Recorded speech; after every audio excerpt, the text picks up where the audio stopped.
Which would you rather save, time or money? When it comes to setting up analytics for companies, this is often the trade-off you'll make. In this video, I explain how business owners and managers can choose to establish analytics systems that allows their teams to focus on getting value from their data rather than spending time setting up and maintaining data pipelines and plumbing. I'll also explain how you can avoid making expensive hiring decisions that you might not actually need. A data warehouse is often the foundation of an analytics system. Not too long ago, data warehouses used to cost millions of dollars and could only be afforded for by large companies. This changed when cloud and tech companies like Amazon, Google, Microsoft, Snowflake, and ClickHouse made data warehousing affordable. These companies often charge based on a usage model, which allows this to be affordable by all companies large and small, usually based on just a personal credit card. This is similar in ways to how AWS enabled the boom in startups by making tech infrastructure affordable even to small companies.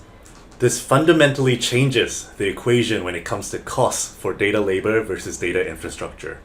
As Maxime Beauchemin puts it, now compute is cheap, storage is cheap, engineering time is expensive. In the old school world, analytics systems often ran on an extract, transform, then load basis, or ETL.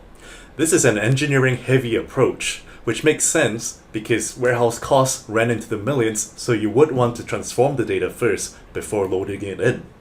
However, now, in the modern cloud-first world with cloud data warehousing options, it makes far more sense to extract, then load the data into the data warehouse, and then transform the data, or an ELT basis. This approach places far more emphasis on the data analyst, who can now run the data transformations in the data warehouse instead of first waiting on the engineer, which takes time.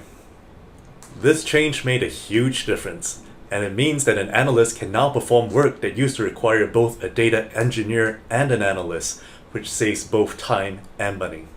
So what does this mean for data engineers? There's a great article I've linked to in this video written by Jeff Magnuson, which describes how engineers should not be writing ETL, but should instead be building tools and platforms for data teams.